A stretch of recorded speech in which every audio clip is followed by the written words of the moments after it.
Do you feel the vibes? Yo, it's Cryptic Lunar, and today we're going to be going over the mid-season reinforcements for Rainbow Six Siege. So in these patch notes, it's going to be 4.2. The first thing we're going to be looking at is the balance changes for Ella's SMG, which will now be reduced magazine size. So I usually play Ella a lot, so this is really important to me. So the game designers here are saying that they're going to lower the magazine size of her SMG from 50 to 40 bullets. Now, I think this is definitely like a fair change to Ella, as I think her mag size is just too big, and by nerfing it down to 40 bullets, I think that puts her in a good state.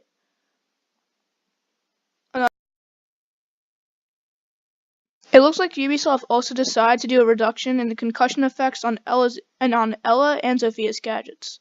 So with the Year 2 Season 4.2 patch, concussion effects will no longer disable sprinting. It will still reduce movement speed and camera rotation speed, but affected targets will recuperate much faster, 4 seconds instead of 7 seconds. The effect on sight and hearing will still last a total of 7 seconds. So I think this change is also a good change made by Ubisoft, as I noticed that Ella's gadgets are way too powerful, so by the concussion effect itself is too superior in almost every way, and it greatly affects movement speed. So by nerfing it down so that you can recuperate in only 4 seconds instead of 7 seconds, I feel that's still a reasonable gadget.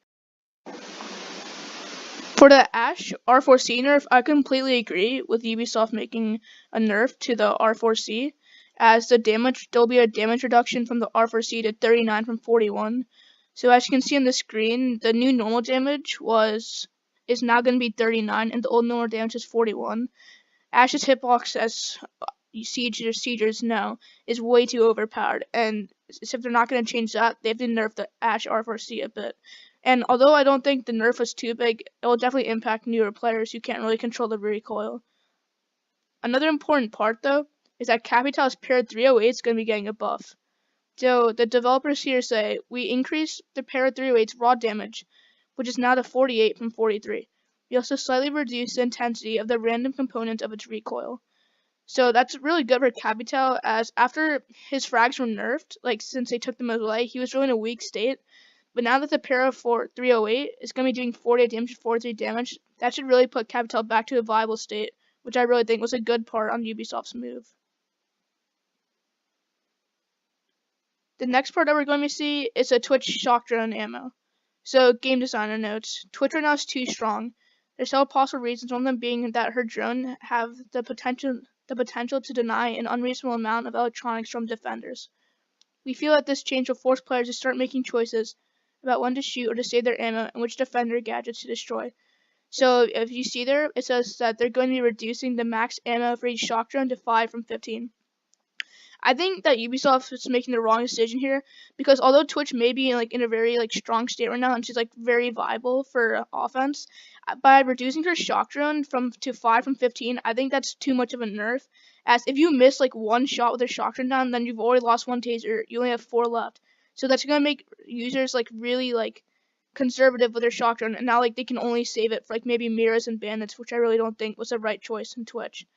In my opinion, I think Ubisoft maybe should reduce the max ammo to 10, and they should also change Twitch drones, which I found this to be, I think this would be a really good idea, that if you want to jump the Twitch drone, then you lose 1 ammo. So if you had 10 ammo on a Twitch drone and you jump once, then you only have 9 ammo left. I think that would put the Twitch drone in a fair state for both offense and defense. The next thing that we're going to be looking at is Bandit's barbed wire. So one of Bandit's unique capabilities is that he used to have 3 barbed wire, but Ubisoft will now be nerfing it down to 2 barbed wire.